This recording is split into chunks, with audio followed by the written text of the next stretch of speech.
Good morning, everyone. Thank you for joining us in the series of talks promoted by the United States Spiritist Federation every Saturday morning at 11 a.m. Eastern Time. My name is Tanya Schwartz, and today I have the pleasure of presenting our special guest, Andreia Marshall-Netto, and she'll be talking about the spiritual responsibility. But before we introduce her formally and bring her, hi Andrea, we are going to invite everyone to join us in our initial prayer to uh, prepare the ambience. Tanya, Tanya, you need to turn off your YouTube over there. It's playing twice. I There's don't have something open. I don't have it open.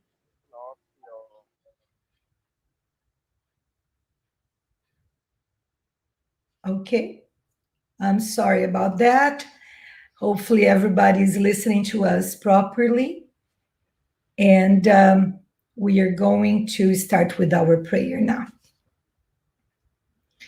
We thank our spiritual friends for being with us this morning, this opportunity of studying, of learning, of being together in these moments that the world is needing so much of our vibrations, our special love to all of everyone.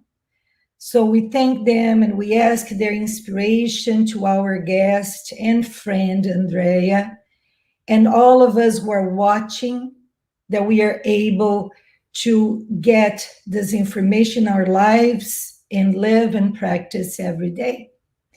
And so be it. So now, before we give the word to Andreia, let me introduce her, our friend, dear friend, and who promotes Spiritism all over the country and the world.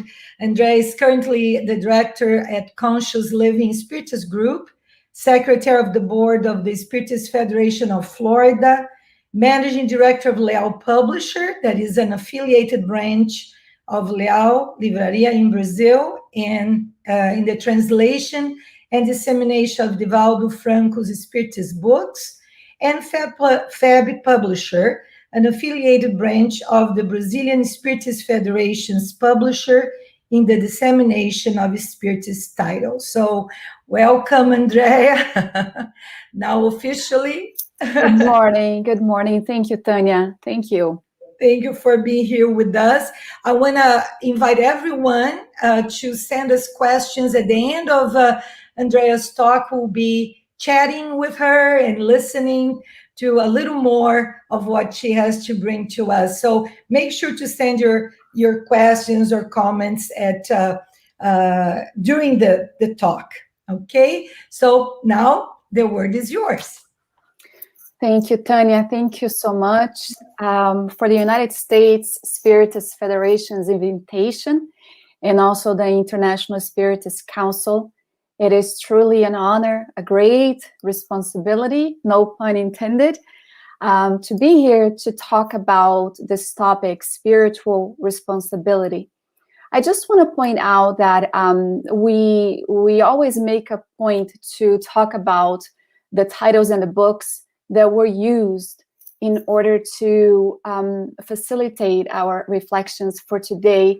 And we want to point out the book Prelude to the Divine Kingdom by the spirit author Amelia Rodriguez, psychographed by the medium Divaldo Pereira Franco, as well as A Light in the Darkness by the spirit author Joana de Angelis and the medium Divaldo Pereira Franco, and also The Gospel According to Spiritism. The conversation found on Matthew chapter 19, verses 16 through 30 was profound and filled with meaning. The rich young man asked the master, "Teacher, what good things must I do to get eternal life?" For which Jesus answered, "Why do you ask me what is good? There is only one who is good. If you want to enter life, keep the commandments." And he answered, Which ones? Jesus replied, you shall not murder. You shall not commit adultery. You shall not steal. You shall not give false testimony. Honor your father and mother and love your neighbor as yourself. The rich young man answered, all of these I have kept. What do I still lack? At that moment, when he asked, what do I still lack? It was through this strange intuition that he knew that one day he would be in front of reality, facing him and inquiring him about his own existence. Amelia Rodriguez will state that at that very moment in which he asked the master, what do I still lack? The air was stifling and nature stood still. He could hear his own breathing as the question stayed in the air. If you're willing, answered the master, to be perfect, go, sell all that you have and give it to the poor, and then you will have treasure in heaven. Come then and follow me. Follow me. The voice pierced through him and permeated like a lemongrass scent, is what Amelia Rodriguez stated in this beautiful, beautiful story.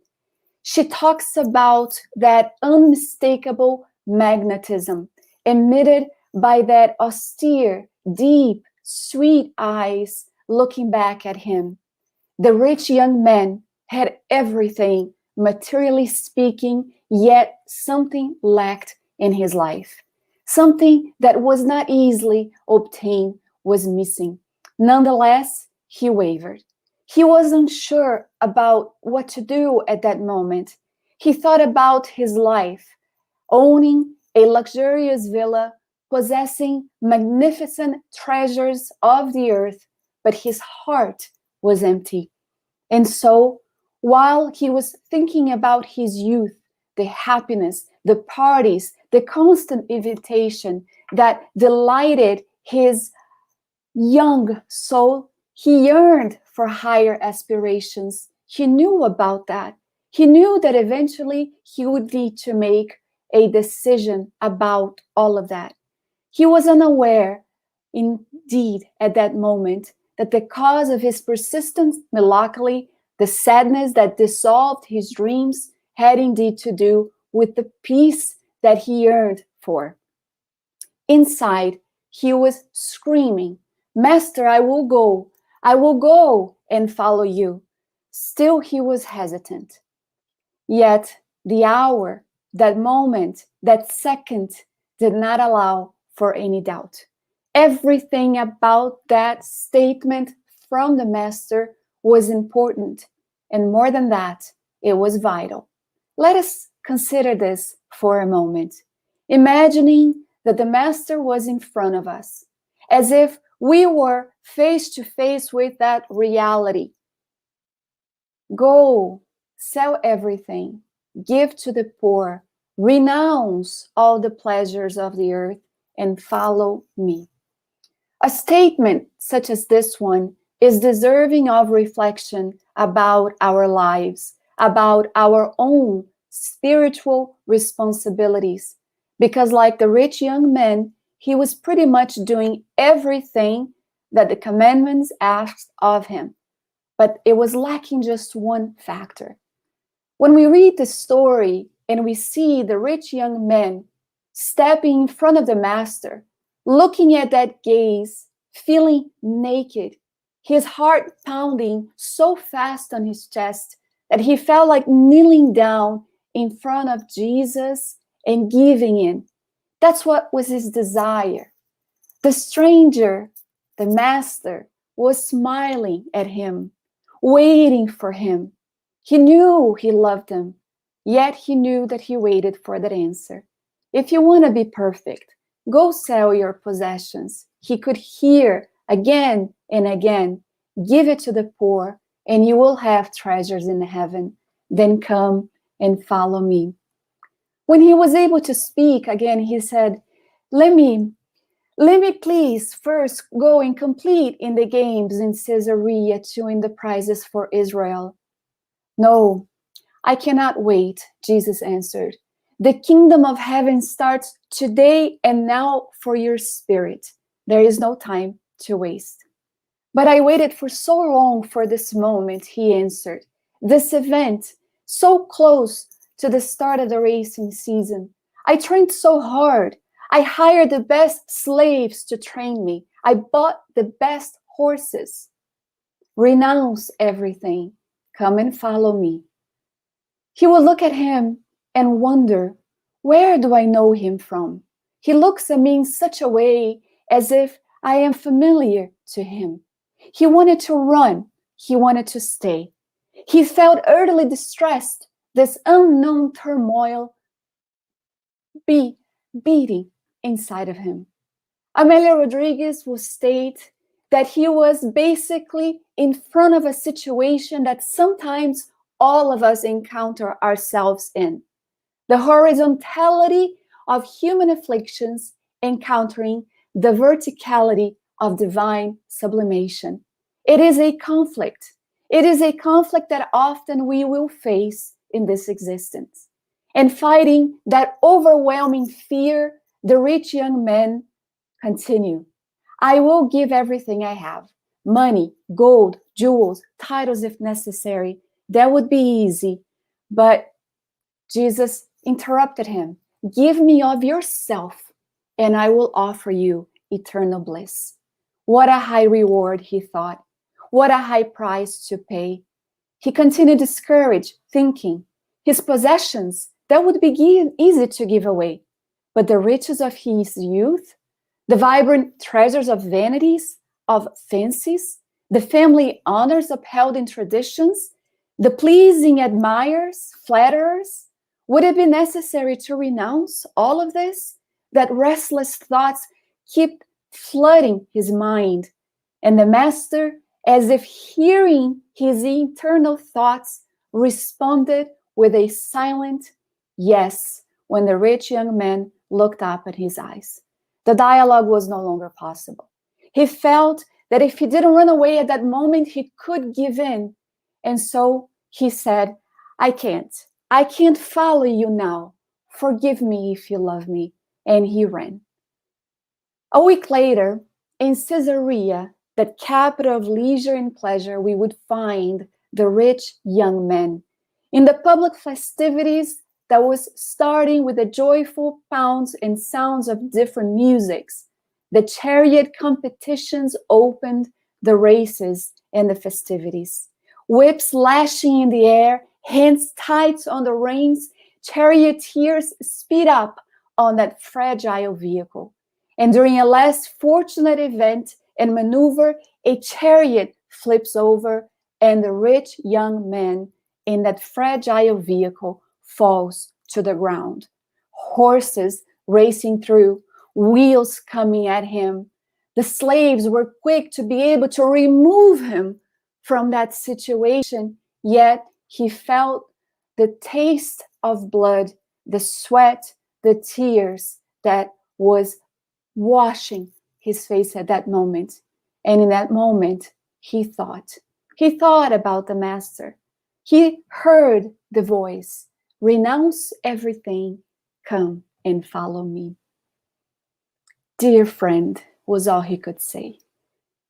He felt the true transparent hands, arms embracing him at that moment.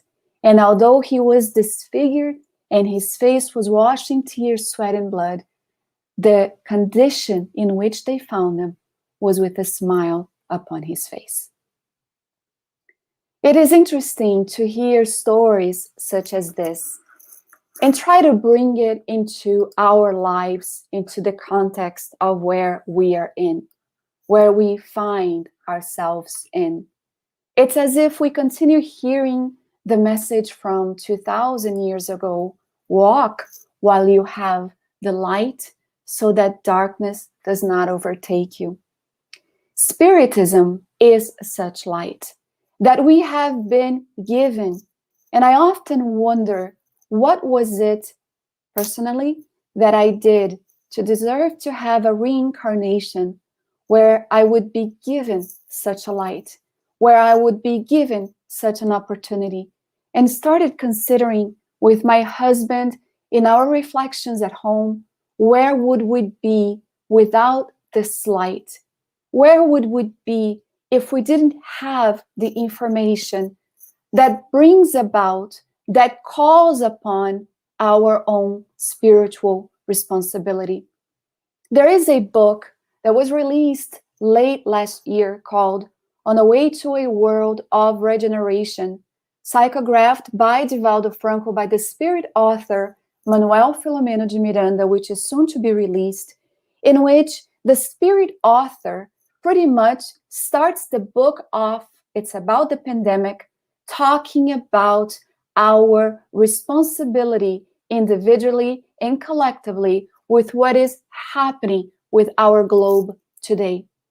Walk while you have the light so that darkness does not overtake you, is the message that we keep hearing over and over, because Spiritism came to pretty much illuminate our steps, illuminate our way. Manuel Filomeno de Miranda describes our planet.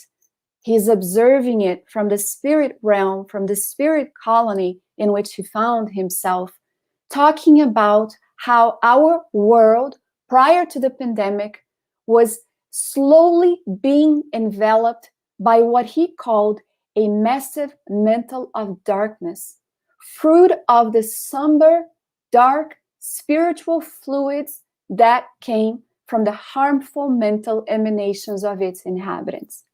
Hatred, intolerance, prejudice, all sorts of negative, harmful mental emanations and fluids that we throw out, which actually compromises our globe.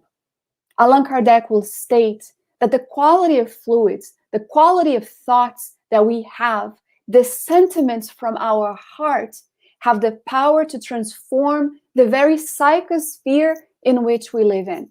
We would like to point out that the book Glorious Days brings this information about the aspect of psychical viruses and vibrios that affect our perispiritual body and that of those who actually instigated those type of feelings that come out from my heart, that come out from our heart. Individual responsibility, collective responsibility. So we have Spiritism arriving 164 years ago, bringing with it the dawn of a new era, calling upon men and women of this moment of transition to wake up from that tormenting sleep that have kept all of us behind. No longer walking around as sleepwalking, but rather being awake and aware of our responsibilities, inviting us to lift ourselves from the lower conditions that in reality allows us to acquire a higher understanding about life, about our duties, which the gospel, according to Spiritism, will talk about being that moral obligation that we have first towards ourselves and then towards the other immediately. Love your neighbor as yourself. Duty is what the Spirit Lazar will say is that law of life. It is found in the smallest details of our act as well as the most elevated one. And he is not talking about the duties imposed by our professions, what we chose to do with our existence, but rather about moral duty, which can only be attained by those who are aware and conscious about their own spiritual responsibilities. People's inner duty is left to their own free will. And so when we look at our existence and we see certain things that have been planned in this present reincarnation, we are going to realize that it is a fruit of our previous one, and it is a blessing indeed. All of it that we encounter calling upon us to fulfill our moral obligations is a duty in this present incarnation. I just thought about the conversation that Jesus had with Joanna de Cusa when she heard about him and learned about him and wanted to follow him. And what did he say to her? In the condition of being married to a man who didn't understand her Christian heart, the desire to actually be among those who were walking with Christ, he basically told her that the condition to follow him had to do with going back home and loving her husband, embracing him as a mother would do with a child, loving, encouraging him towards growth. That's moral obligation, spiritual responsibility. For the master knew that her commitment in that existence had to do with assisting her husband walk towards the light that had already illuminated her path. It is hard sometimes, and we find sacrifices that are pretty much often overwhelming to deal with.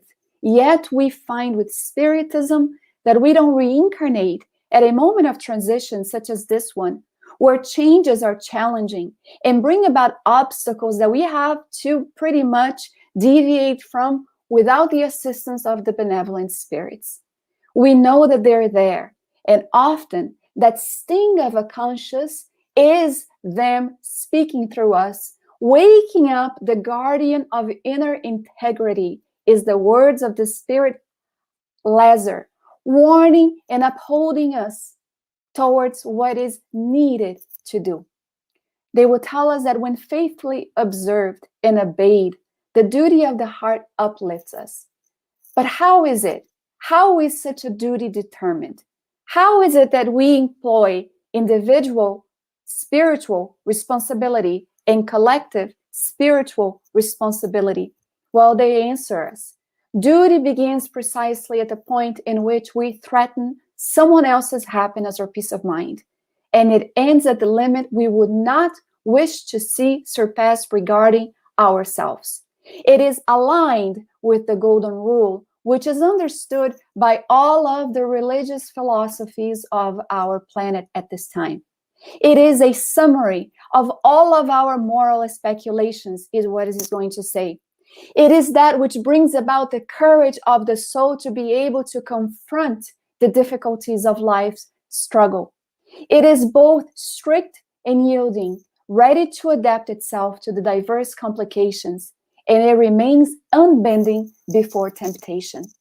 It is interesting because it feels as if it's a spiritual armor of the one who is going to a battle to basically win over its own vices, its own inner difficulties and conflicts. Yesterday, I was watching a documentary on HBO about Alzheimer's called Hopeless.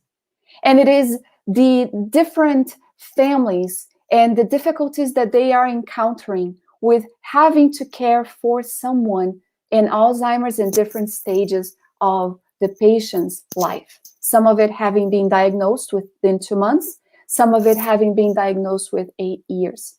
And there was this woman, and she lived alone. It seemed like she was in a countryside, somewhere in the middle of the United States, I'm not sure. And she lived alone with her mother, who had very advanced Alzheimer's condition. The patience, the dedication, the devotion made me actually look at that and admire. When we look at situations like this, the spirit becomes beautiful. It is in such a way that we look at the struggle that a spirit is encountering, but being committed to their immediate family member, loving them, yes, shedding tears because it is difficult, but owning up to what needs to be done. She said, I am not married. I don't have any kids. And at the moment that she felt her life was picking up in the city, the devastating news of her mother's condition actually brought her back to what needed to be done. She didn't feel in her heart that it was right to place her mother in a nursing home. And so she cared for her. How amazing. How beautiful to see that. I often wonder and say that symbolically our universe is filled with cabinets. In each drawer, there is a file containing our own history, our own path. And when we look at it and see how far we have come, let's talk about this. Often we feel like we are not owning up to what we need to do. But let's be mindful. It is Saturday morning at 11:25, and you are connected, trying to see if there will be something meaningful in this presentation that you can gather from in your own spiritual walk. Preparing the study, I felt honored to see it because it put me in contact with what needs to be done. But let's stop and look back at our own lives prior to Spiritism. Have we seen a change? Has it made it easier with certain aspects of our existence? Do we have the courage to look within and see what needs to be modified? Do we have the courage to renounce certain things and follow the Master? Those are all very unique and individual questions that can only be answered by us. But unless we are able to see a little bit of changes, we need to observe how we are utilizing the light that has been given to us with Spiritism. We need to see if we are fulfilling our duty, our love for God, our Father, who invested in this present reincarnation, whatever the situation might be. When we look at missionaries of the light and we find what goes behind the planning of each reincarnation, we are actually placed in the reality of a love that is great on our behalf. This is why we find the need to bring about the notion about duty, about our responsibilities, about what needs to be done. And so Lazar is going to continue saying, duty grows and radiates under a more elevated form at each of the higher stages of humanity. Humans, individuals, moral obligations towards God never stops. It never ceases. It should reflect the virtues of the eternal love, who does not accept an imperfect sketch because he wants the beauty of his work to be resplendent before him. We don't want to just be a sketch. We want to be that beautiful, resplendent work before God. This is why Joana de Ângeles will state in the book A Light in the Darkness that we are what we make of ourselves, that it is within us to search for what gives our life purpose, what is of vital importance, specifically concerning the soul. When the rich young man noticed that he was in front of that reality, that he knew it was a defining moment, Amelia Rodriguez stated that he knew that it was vital for him, for his own existence. She will state that any and all activities that we assume become duties, demanding responsibilities from us. And when we look at our lives appreciating it from a Spiritist perspective, we start understanding that our physical existence is going to entail multiple different educational programs that end up contributing to our moral and intellectual development. This is why we talk about our present reincarnation as an investment, because all of the programs that have been programmed for us come about with that moral intellectual development. It is here to assist us.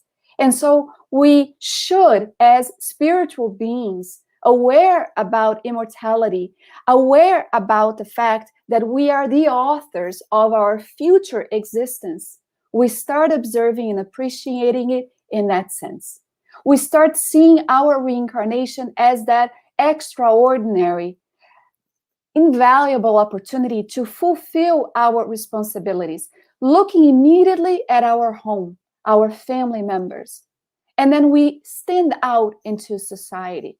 Joana de Ângeles will state that spiritual responsibilities actually might bring us in contact with the work at the Spiritist Center, where we are able to give of ourselves to apply the healing passes if we are actually called upon to do, after doing the proper training, studying that the Spiritist Center offers. That we are going to study if we are called upon to start a mediumistic meeting, or if we are called upon to participate in an existing one, that we should have what I like to call a continuing education, meaning we keep on studying as much as we can so that we can actually fulfill the spiritual responsibility trusted upon us at the Spiritist Center. When we are invited to partake and do a public lecture, talk, presentation, we are going to apply ourselves so that we actually seek into the solid books, starting with the Spiritist codification, and then utilizing the other ones that are here to complement and offer us additional material so that the public sees and hears Spiritism and not Andreia. Andreia is not important. The message is what is important at the moment. So here we are, and we ask ourselves, I actually like to consider that we have reached the point where we are the young adults, spiritually speaking. We are no longer children, unaware of responsibilities pertaining to our growth. It's not like we are kids here being told to clean our room and we are being disobedient. No, we have already grown. We have responsibilities that are being called from the young spiritual adult. So we are going to uphold from being reckless with our existence. Joana de Angelis will talk about this aspect of being reckless in many, many, many, many lives.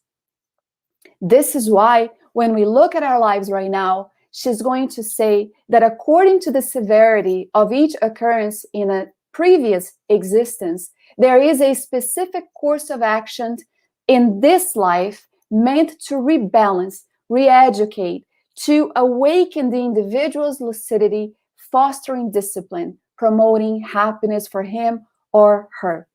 The goal of reincarnation, however, is not meant to be punitive, to be negative, but she says that when suffering is present and the affliction comes from that suffering, it is that discomfort calling upon us, calling our attention to order, to discipline, to the responsibility and duty. This is very clear to see sometimes when we are really deviating from the correct path and suffering in life in this present causes of affliction, as the gospel according to Spiritism brings us, it is meant for us to reconsider and seek the correct route that we should be walking yet again. Responsibility to develop the intelligence, our emotions, our discernment, which is needed in the process of self-illumination, enabling for us at that moment that experience that is going to allow us to grow in solidarity, in fraternity, in genuine love for our neighbors. And while it is hard to do so, especially when we encounter what is called the enemies, the gospel according to Spiritism will say that developing love for one's enemy is not meant to say that from one day to the other, we are going to have the same loving ties that we would for someone that have already been with us for a while, that the ties have been developed and strengthened over different existences.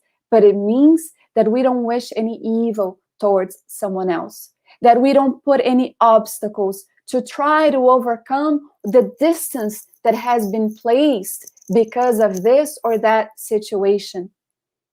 We could ignore all of that. Sure, we could. But how often have we been doing that? How many lives have we been ignoring all of those responsibilities? It is something to consider. It is something to consider. When Spiritism comes and teaches us that beautiful, beautiful phrase, without charity, there is no salvation, we seek to understand what that means for us. Is it one of those religious impositions where we are blindly following something without considering what it is? Or do we have already material to develop reason and understand it in such a way that it facilitates our lives? Charity as understood by Christ, benevolence towards everyone, indulgence for the imperfections of others, and forgiveness for the offenses. I always say that it's a ladder. For those who work out, it's kind of like graduating from the weights of dumbbells or kettlebells. You go from 5 pounds, which is benevolence towards everyone. We can all be kind. And then you go on to 10 pounds, which is indulgence for the imperfections of others, because we too are imperfect and wish for others to be indulgent with us. And then you graduate to the 20 pounds, which is the forgiveness of offenses. Harder sometimes, but possible, as we see in so many cases. So we start understanding that spiritual responsibility has to do with service, which should become the goal of our existence. Understanding that there is a meaning behind being of service, of doing something for others, which has to do with our immortality.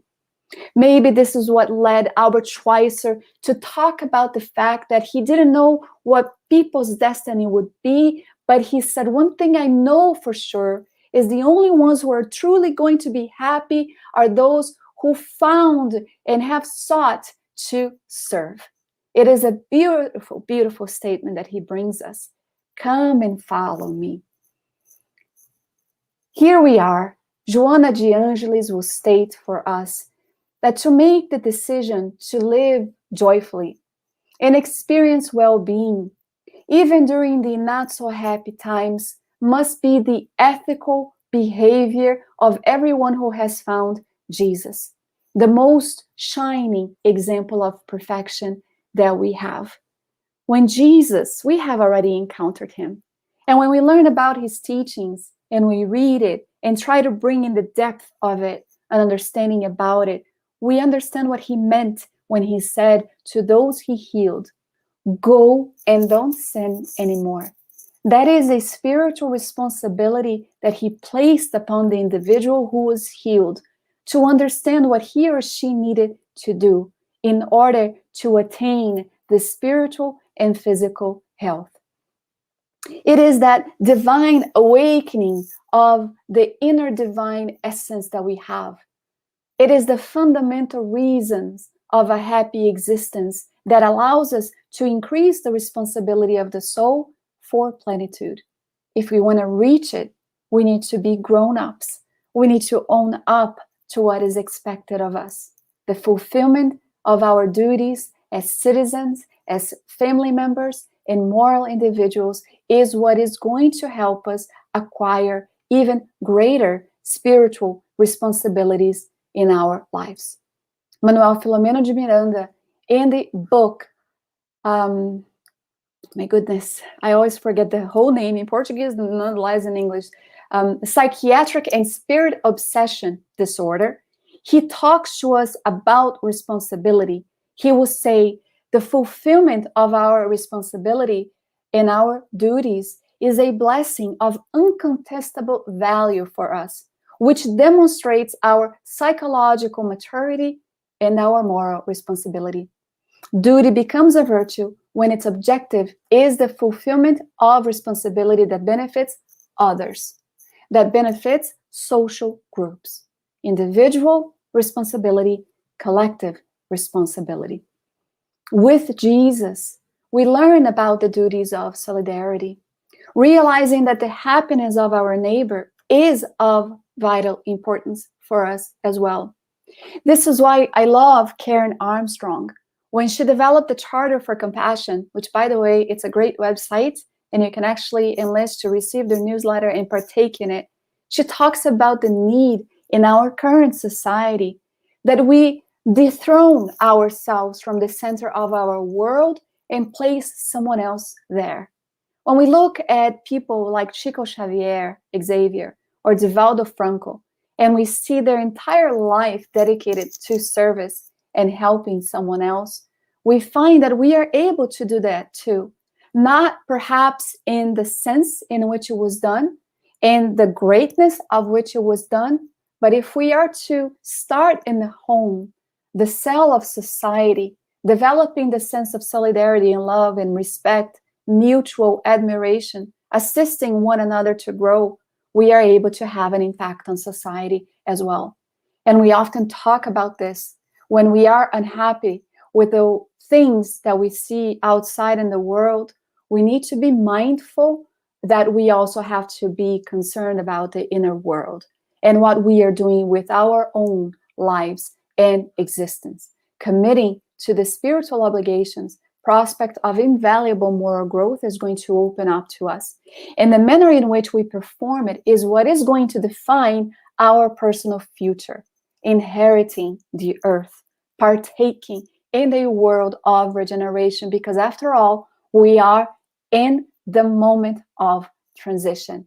And we need to take advantage of our time that we have received doing spiritually constructive work.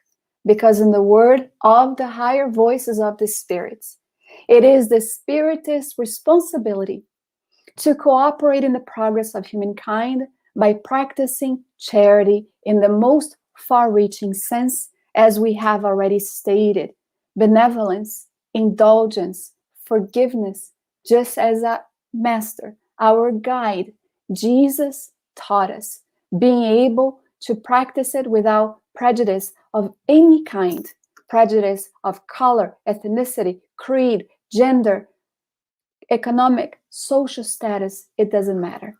We find that we are here to develop the sense of love for one's neighbor. Being mindful of all of this, we are going to perhaps arrive in the spirit world better than when we left upon reincarnating. In my case, 43 years ago. On that note, I would like to call our friends back so that I'm no longer alone talking here with you guys. Let me unmute myself. What a wonderful talk, and filled with the lessons, but also bringing to us, Andreia, all the hints, right?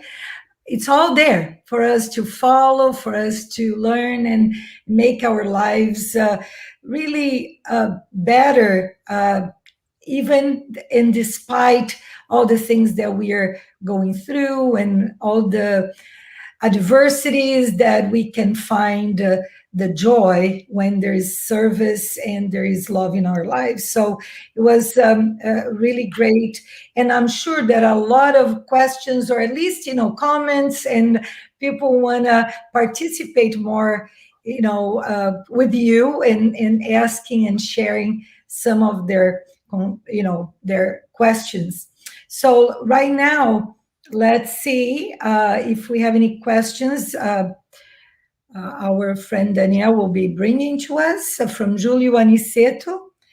Regarding responsibility that we plan, the spiritual plan, before reincarnating, can it be postponed in case we give up? Oh, Julio. Oh, look, his name is Aniceto, one of the spirit's name in the Life in the Spirit World book. Very cool. A lot of people have this notion of responsibility in which they say, well, because it's a reincarnation and I'm going to be born again, I might as well just postpone it and do it later on. It's what I like to call the spiritual snooze button. It actually goes off and you keep hitting it, saying 5 more minutes, 5 more minutes. It is important that we realize how much at stake it is, the reincarnatory plan. And the long list also to be able to be reborn. And when the spirit arrives in the spirit plane, realizing, the book Missionaries of the Life will talk about the aspect of the completers, meaning they did everything that they needed to do. And some people actually go above it, but others don't. And they talk about this. I really encourage the reading of it because it does cause a lot of suffering for the spirit in the spirit plane to see that they willingly postponed what was expected of them.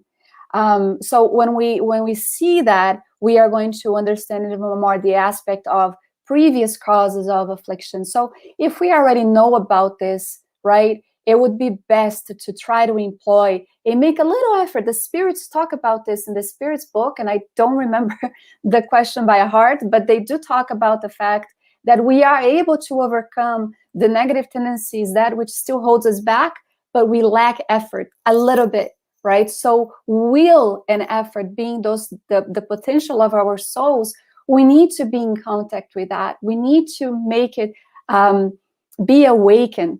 We have these moments where I like to call firefly moments. They go on and off at night, but they do shed light. So we have the ability to become more than that, more than fireflies, being aware of our responsibility. Here we are. It's going to be difficult. Sure, it is going to be difficult.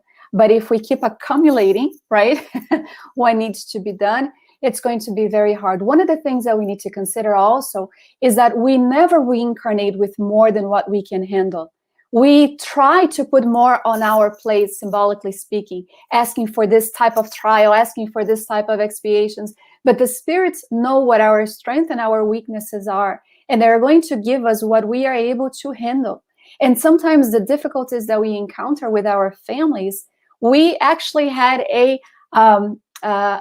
business planning in the beyond, and it was developed for success, meaning they knew that we could fail, they knew that we could step back and deviate from what is expected of us. We all can, because forgetfulness of the past is something very real. Yet they know that we bring within that sting in our conscience, that voice that tells us what we need to do or what we shouldn't do. So this is why I talk about the fact that we have already reached a young adult, spiritually speaking, age where we are already able to discern between what is right and what is wrong. So I hope that answers that question. Yeah, and plus, right, we are now with this opportunity, God knows afterwards, to reincarnate again, how long will take, and put everybody together that needs to be in terms of new trials, and there's better to do what we came here for, right? Let's keep postponing. We've been postponing for a long time already. Anyway, so let's see, comes another question. It feels we have been offered a spiritual banquet, but we haven't accepted in its true meaning. Would you say this is the case? I do. I feel that sometimes when we have the notion of responsibility, and some people actually deviate completely when they are in front of a body of knowledge such as Spiritism, because it calls upon doing what is hard. It calls upon, although we know that it's going to bring us happiness, that it's going to bring us joy in the long run, some people are afraid of it. Change, actually getting out of being accommodated with how you are, scares people. The notion of responsibility scares some people, and they do step back, they do deviate. And this is something really interesting. I was just thinking about the dialogue that took place between Alcyone and Pollux in the book Renunciation, and he's about to reincarnate, and there's a group of spirits that are talking about their fears of not being able to fulfill what was expected of them. So this fear is very present sometimes in seeing right there that banquet, but with it, in order to be able to really enjoy it, in order to be able to really digest it, one needs to do the work. And the work is hard, especially in a world of trials and expiations or atonements, such as the one that we find ourselves in. How many of us often have done that, right? It doesn't mean that because we have it, I'm going to say for myself, that I fulfill it completely. It's not true. Otherwise, I'd be lying, right? But being aware of it and trying to make an effort to actually be able to enjoy it, to take it in, is part of our moral growth. And we should keep making an effort to achieve that. Yeah, sometimes it feels that we are really too involved in our material world, and it's so important what you said before, that we are aware of us as spirits, right? Like, and that's the only way for us really to at least try harder to follow in the right footsteps, instead of just being swallowed by our everyday lives and material things that we are. I mean, it's part. We are in the material world, but not. It has to be beyond that, more than that, right?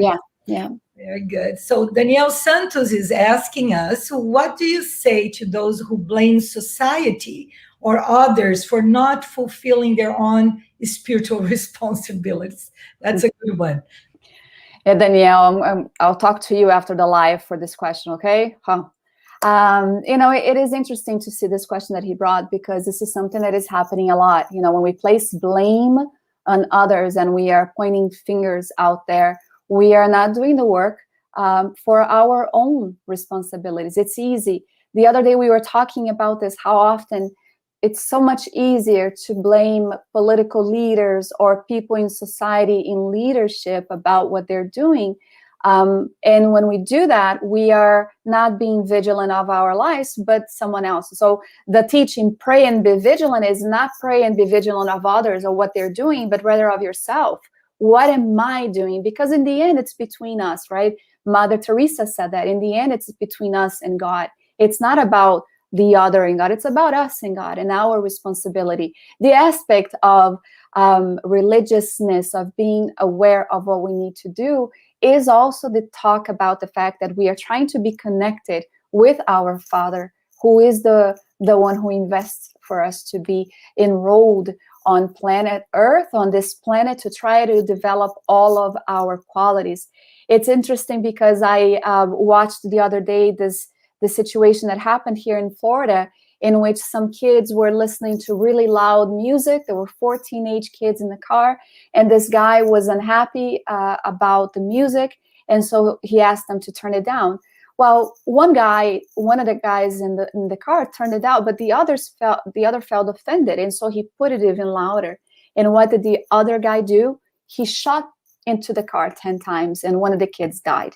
And so during the trial, it's interesting to see that he didn't own up to the fact that he overreacted for a situation that could have been avoided. And he claimed that the kids had a gun, which they did not. But when he was actually tried for life without the possibility of parole, the judge said something that is contained in the Gospel according to Spiritism. If we were to be mindful that a lot of the conflicts, a lot of the situations that happen, we actually contribute towards it, we would be more aware of how we react to one another. When we give into the impulses of hatred and intolerance and prejudice, which is actually the core result of the case that I just talked about, because it was a situation between 2 people with different races, we are going to find that a lot could be avoided. And the judge said that. He said you could have avoided a situation instead of using extreme force to void out your opinion. And so what that they were listening to loud music? They were expressing the right that they had as citizen at that moment. So the Gospel according to Spiritism will say that how many situations we could avoid by not giving in to the impulses. And this is why we see so many things happening in society that is wrong. A fight that starts out because somebody said something that offended us. Instead of just taking a step back and with compassion saying, maybe that person is having a bad day.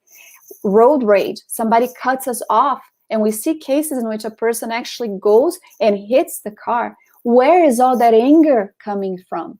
So responsibility takes also in the fact that we need to be aware of what is within us that is going to cause hurt for others and immediately towards us. Because whatever we do within the law of cause and effect is going to be taken note within our own selves and is going to be needed to be repaired. So putting blame is something that we've been doing for a long time. It's so much easier to blame my husband because he was short with me. But what did I do prior to that to contribute for that situation, right? And if I didn't do anything, am I able to take a step back and look at it and say, no, maybe he had a bad day at work. So let me see if I can do something to ease up the situation. Love is irresistible. I've seen this happening, and I talked about this, when somebody is being cursed with us or being short with us or being hard with us, and we respond back with kindness, the other person is disarmed. They can't react back as we would. So we need to be aware of that. Putting blame is something we've been doing for centuries, and it's about time that we stop doing that and be more vigilant and aware about ourselves. Yeah, we can it makes such a difference, right? When we can just don't react so Yeah. automatically and can stop and put in the little acts what we learn, right? Because sometimes we feel like spiritual responsibility, it's this big things, right? Yeah. Well, every single moment, starting from our homes, right there, we have the opportunities of acting correctly, Yeah. of getting to know where our hearts are and people around us. It's so true how easy and how difficult it is all at the same time, Yes. right? Yes. Very good. So let's see, one more. Would you say that people confuse spiritual responsibility with exterior expressions of the religions, meaning go to a temple weekly, doing daily prayers, and similar acts?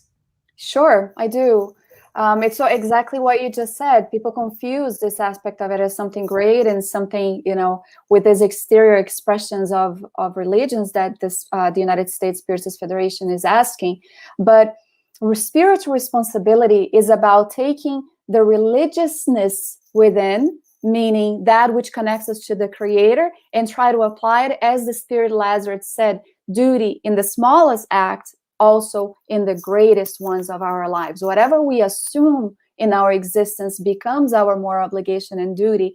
And so spirituality should be able to facilitate that and make it a little easier so that we can understand how to be a good person in society, being in the world and not of the world, as they talk about being overtaken by the things of the world. So a lot of people are lost in this aspect that religion is about exterior factors. And we need to start understanding about the aspect of religiousness within.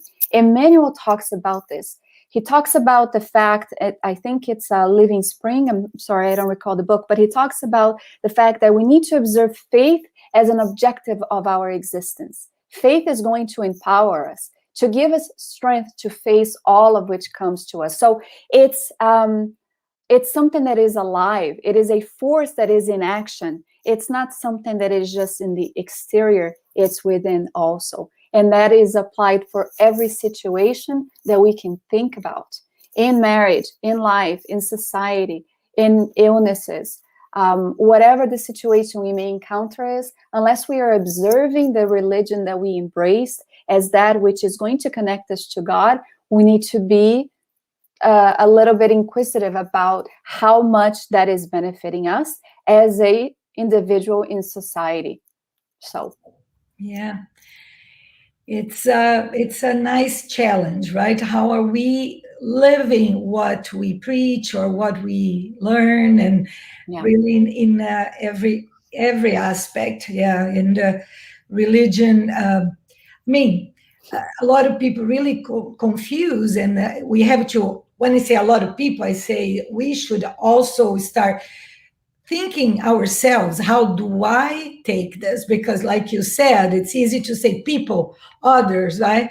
But am I also doing the same thing? Am I going to the Spiritist center sometimes a week and this and think that that's it, I'm done, I'll get to the other side, and that's how I will be able to find a better place or better? No, we can all, in any situation, be aware of what you just said, how spirituality is in our lives and not just the structural religion or anywhere that we can go. There is no such a thing, right?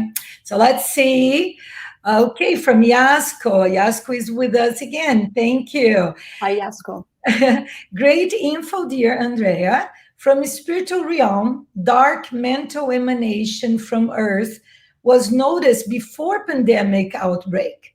How this mental state translates to social and ethical behavior that underline both the initial over the planet COVID spread and today's multiple outbreaks, severe at each variant. How Spiritist Foundation can help to effectively turn around. Wow, yes. Wow. I was gonna talk to Daniel after the live. I'm gonna be talking to you after the live. This is a very important question, of course, that she's bringing us. And I would like to, oops, I opened the wrong one. If you allow me, I want to make sure that I bring a content here from Joana de Angelis. Do we have time or no? Yes, we're good. Okay. Here we go. Spiritism is going to be able to allow us to try to overturn this situation, because it's basically telling us about how we can modify our thoughts, our feelings, our emotions, the contribution that the spirits are bringing us, so that we can have an understanding about what brought about the illnesses in the first case. And there, I mean, it takes a while to answer this question. I'm not going to try to do within a minute. But while I'm looking for that, there is a chapter called Thoughts and Illnesses from Joana de Angelis in the book Glorious Days, in which she talks about what I mentioned during my study. And here's what she says. She says, the cultivation of hatred, jealousy, envy, ire, and other assorted anesthetics of the spirit produces psychical viruses and vibrios that attack the body of the host and attacks the body of the person who, unguarded, inspired the production of such devastating waves, which the mind produces according to its moral constitution. She says, at the same time, ideoplacies, those thoughts sustained by fixated on disturbing and violent ideas, contribute to the emergence of toxins that invade the body, upsetting its vibrational structure, causing it to become ill, and working to destroy its defenses, the immunological factor. When we consider this immunological factor, and we understand that any illnesses, when it's already displayed in the physical body, it started in the perispirit there, and I'm not talking about COVID, I'm talking about what she's bringing here, how the cultivation of all those negative feelings is going to contribute for our immunological factors to be in distress, to be open to the type of illnesses that take place. She talks about our mental behavior being responsible for generating either well-being or ill-being. So how can Spiritism contribute for the mental behavior? How is it that we are going to do that? Well, we see often Spiritism calling about inner transformation, modifying the very structure, the landscape of our souls. And we start understanding that is more than a religious aspect. It is a scientific one. We see some studies conducted about that. So she talks about those bizarre behaviors that we see in society, which is contributing for these ill factors that are getting people ill. And let's also consider the law of cause and effect. A lot of people get sick because they are aligned with the law of cause and effect, okay? We can't generalize all of this, but just bringing about what you said and talking about what Joana de Angelis is stating here, once again, we go back to the core of the matter, which is the heart, which is the sentiments, the feelings, our thought waves, our mental attitude, and our behavior in society. When we see people invading the Capitol Hill in the way that they did, I kept wondering about the cloud, the psychical cloud that was embraced in that place, and our founding fathers trying to actually diminish the waves of hatred and intolerance that was taking place. The battle between the spirit world with the benevolent spirits, trying to calm down that which is still vibrating in the inner core of some individuals in society. And how bad, how sad, how deplorable that situation is. So a lot of compassion for people who are still vibrating and emanating those types of factors and forces into our society. Let us be the ones who try to work alongside the benevolent spirits to diminish some of these waves, some of these emanations that are causing these toxins in society. Let us be the ones battling alongside Christ so that actually the work might be finished. because that's what he's waiting for. And he's counting on each one of us. We are called soldiers of the new faith. So let's be very obedient and faithful to the commander in charge and try to follow him. Yeah, that's right. Instead of contributing to, this bad side right now, right? Because it's very easy for us to fall into the despair or fall into get into this mindset.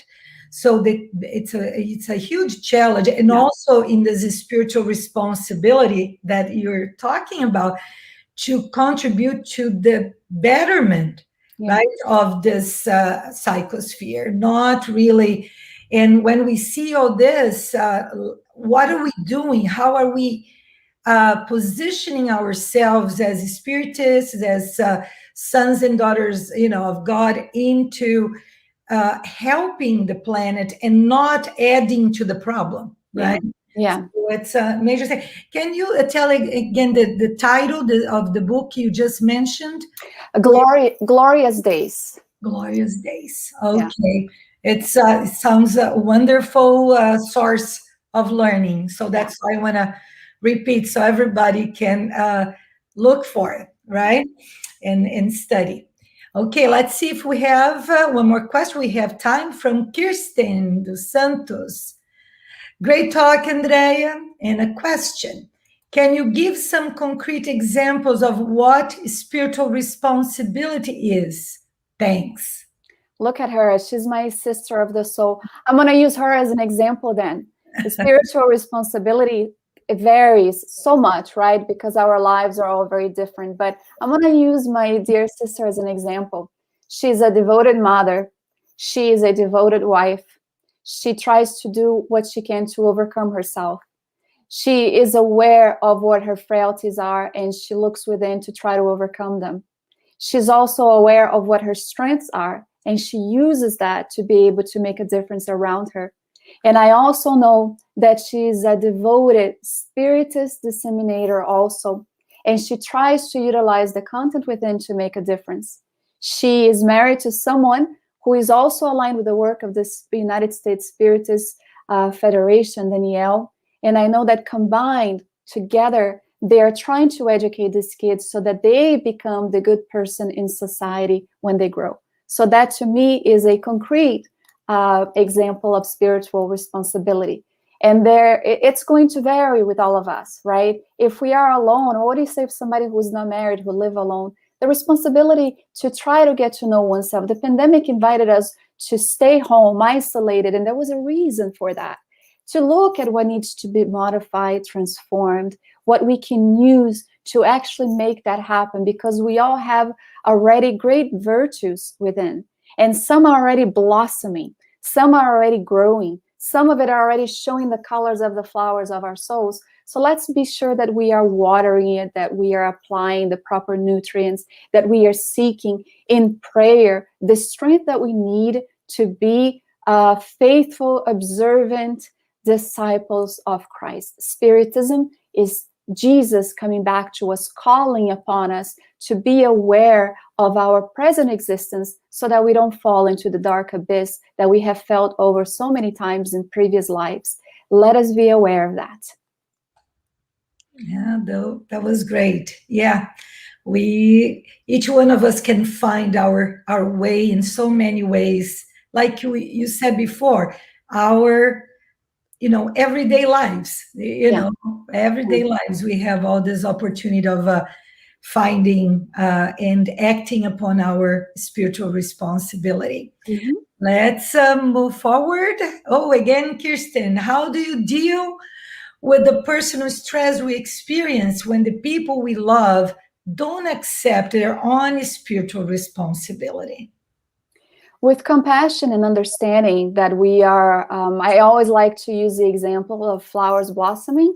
When we look at a rose plant and you see the buttons, some of them are flourished, some of them are opening, some of them are halfway there. When we utilize the nature as an example, we are like that.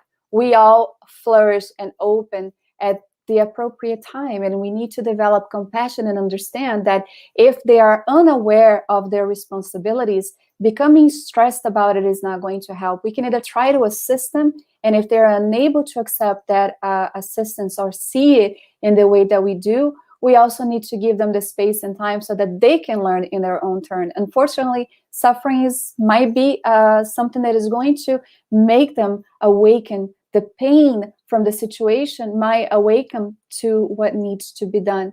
And at many times for us, that was the one thing that impulsed, that made us actually wake up and be aware once and for all of what needed to be done. So I would say develop compassion and understanding, a lot of patience, and we were placed with each other in this situation so that we can help others grow as much as they help us grow as well. Even in their negative situation, we see an opportunity for our growth too. Yeah. Well, like you said, we not being in a position that we are superior. That sometimes it's really Hard. much worse, right? Because you feel like, oh, I know this is so good for me, it helps me, and then we feel that the other one has to follow that path right now, right?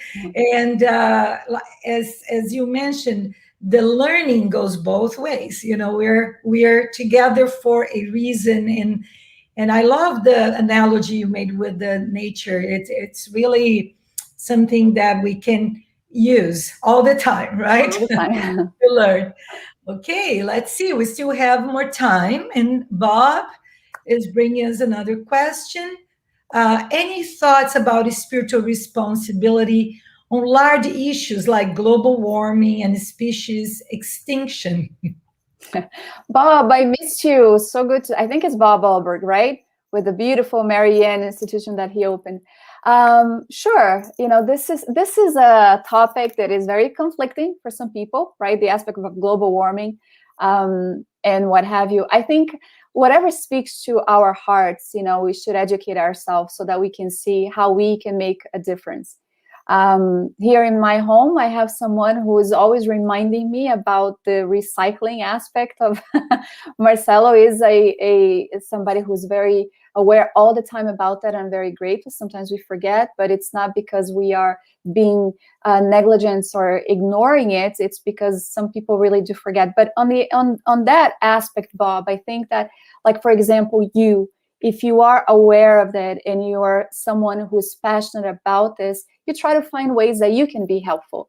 Again, we go back to that aspect of individual and collective responsibility. So we might join groups that might promote an understanding about both aspects. We might join organizations, try to give of our times, volunteering. We see so many beautiful movements happening on behalf of our planet, our home. When we are finally aware of what we might be doing to it, damaging the walls of this beautiful home that is hosting our present reincarnation, we might actually do something to try to make a change. So once again, I would suggest that people do educate themselves as much as they can so that they become passionate, because often we make a change when we are passionate about something, when something speaks to our soul. And we try to embark on that, which gives us meaning and purpose for our lives. So if you are someone passionate about that, Bob, I know your heart and beautiful blue eyes are in the right place to try to make that change. In the social media is such a powerful tool that we have in our hands, and we see so many people utilizing it in the wrong way. It should be a powerful tool to try to make an influence in a positive manner for that which gives us meaning and purpose in our life. So we can all make a difference somehow on any of the things that we are passionate about that is going to contribute for happiness, for future happiness, ours and that of the ones of our neighbors. Yeah, thinking of ourselves, we're all creatures of God, right? The animals, the planet, the nature, everything. So definitely what can we do is our spiritual responsibility. It's all related to God.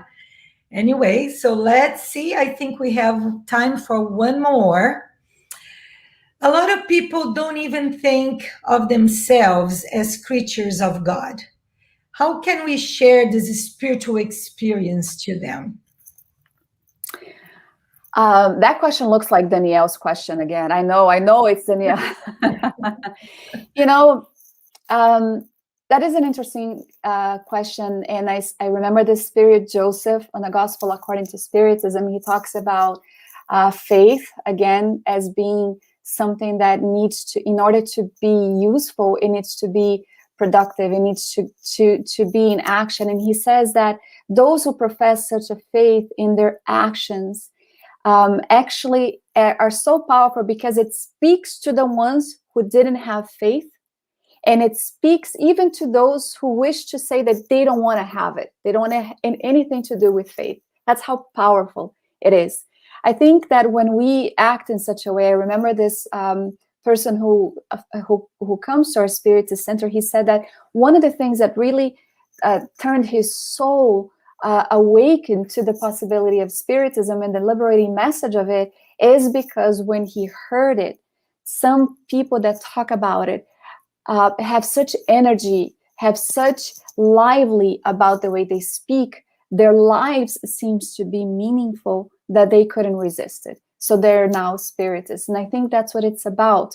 And developing the sense in someone that they are divine beings. We can even use other words if we wish, because we know about the aspect of God and religions, how conflicted it is for a lot of people from previous existences and painful experiences with religions in the past. So it's hard sometimes, right, for some people to develop this connectivity with God and the aspect of religion. I think maybe introducing Spiritism as that promised consoler that comes to tell us about the immortality, about reincarnation, about the process of discarnation, about the aspect of healing and illnesses, and all of that grows this aspect of religiousness within the person.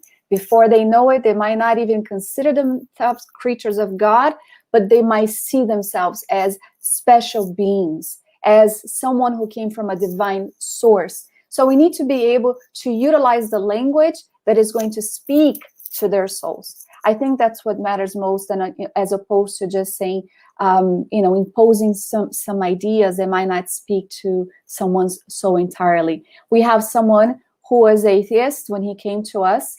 The notion of God is still very hard for him to conceive, but he's already accepting of this divine energy. And I tell him, the spirits tell us, we will only see God when we have reached that purity, but feeling it is something that we all can do. And he's one of the greatest examples that I have, concrete examples of trying to develop this notion of divine creatures of God within. Yeah. Sometimes we get stuck in some terminology, right? Yeah. And it's so good when we just say, like you said, the feeling. And if you don't want to call it God, but you feel when you act properly, that's what really, I'm sure God does not worry about terminology, right? Exactly. By first name or something like that. And then like, if you see, Divaldo Franco was somebody, he said he would much rather have someone in his life who was an atheist and practiced the good than somebody who called themselves Christian but were a hypocrite, not applying the teaching. So you have a lot of people who don't denominate themselves any sort of religion, but they're doing a good thing in the world, right?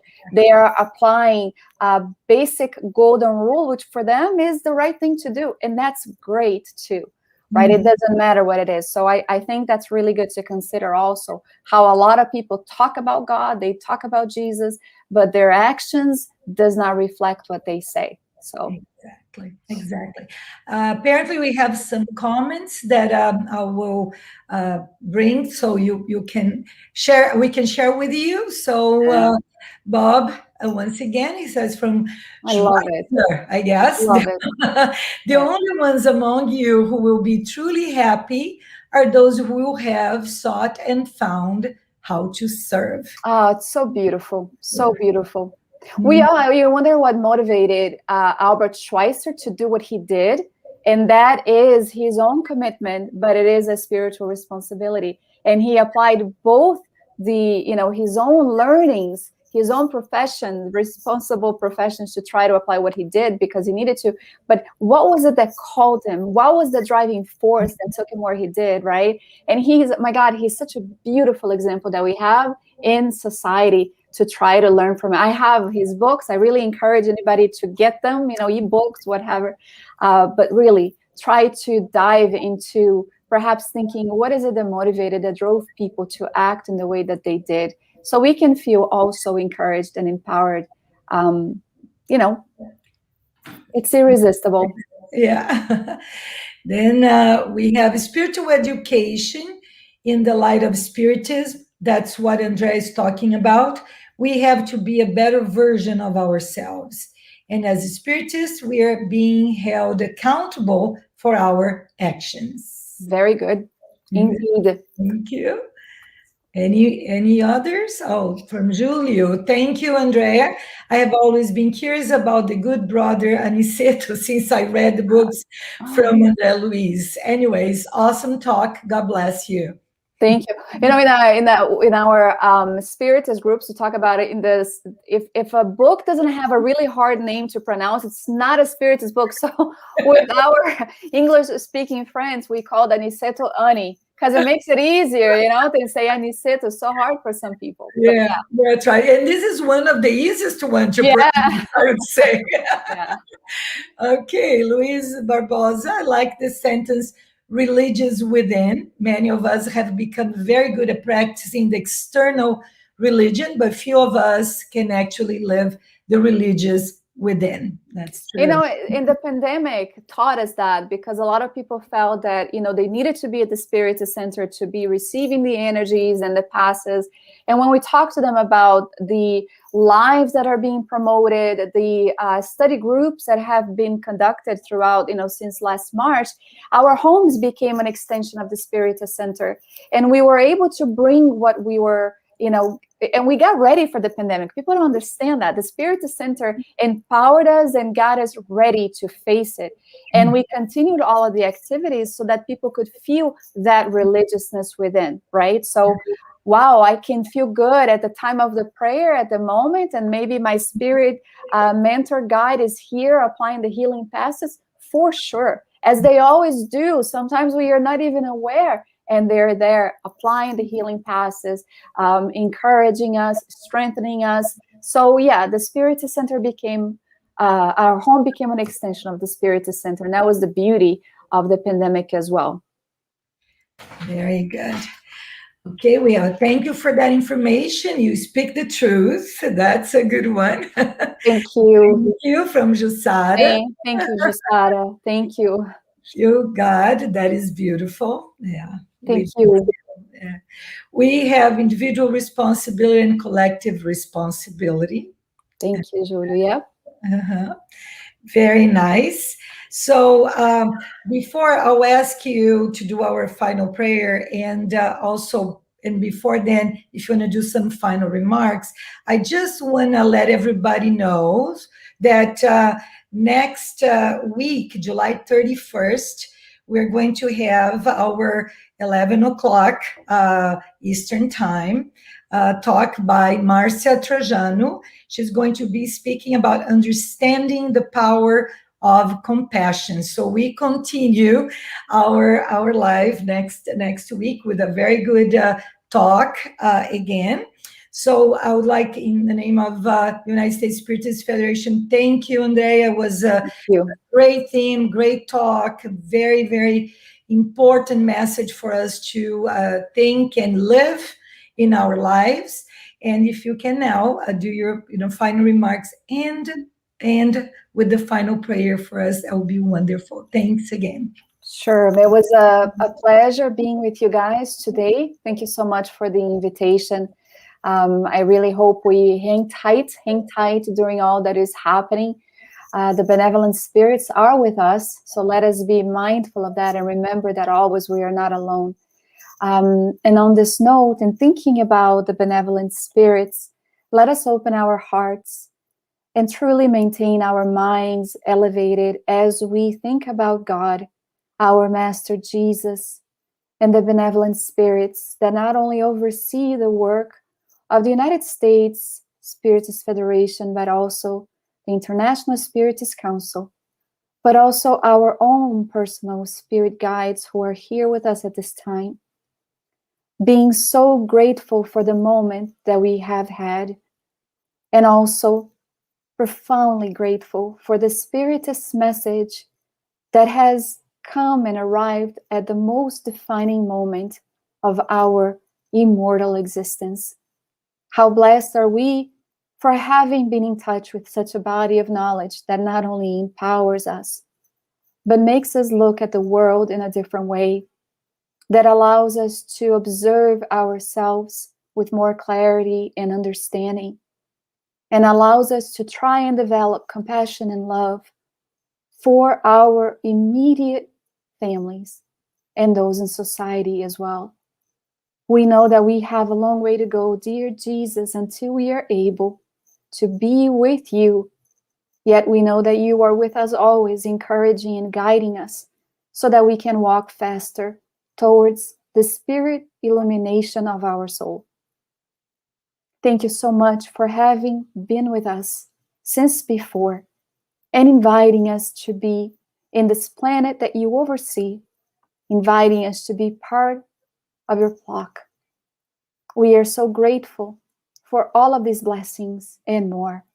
And we ask that you bless all of us, our family members near and far, and stay with us always. So be it.